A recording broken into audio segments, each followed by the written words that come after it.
இப்போ C programming அப்படின்னா என்னன்னா, சில பேர் கேட்டால் அது ஒரு machine level language, low level language, compiler language, case language, இப்படின்னு நிறையா விஷயங்கள் சொல்லுவாங்க. மிடில் லெவல் லாங்குவேஜ் அப்படின்னா. ஸோ இப்போ பின் பாயிண்ட்ல சி ப்ரோக்ராமிங்னா என்ன அப்படின்னா, ப்ரொசீஜர் ஓரியன்டட் ப்ரோக்ராமிங் லாங்குவேஜ். நீங்கள் ஸோ நம்ம இன்டர்வியூ பாயிண்ட் ஆனாலும் இல்லை ஒரு வைவால மார்க்ஸ் ஸ்கோர் பண்ணுறதுனாலும் நம்ம எக்ஸ்ட்ரா பாயிண்ட்ஸ் சொன்னாதான் நமக்கு ஸ்டப் இருக்கு. அதுக்காக நான் சில கீ பாயிண்ட்ஸ் கொடுக்குறேன்.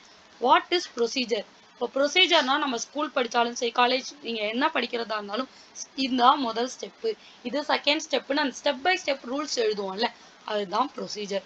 ஸோ இங்கே சிலியும் சில செட் ஆஃப் ரூல்ஸ் இருக்குது.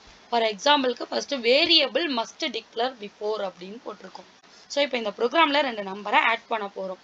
இந்த 2 நம்பரை ஆட் பண்ணுறதுக்கு ஏ பி சி அப்படின்னு 3 வேரியபிள்ஸ் வேணும் அப்படின்றத ப்ரோக்ராமோட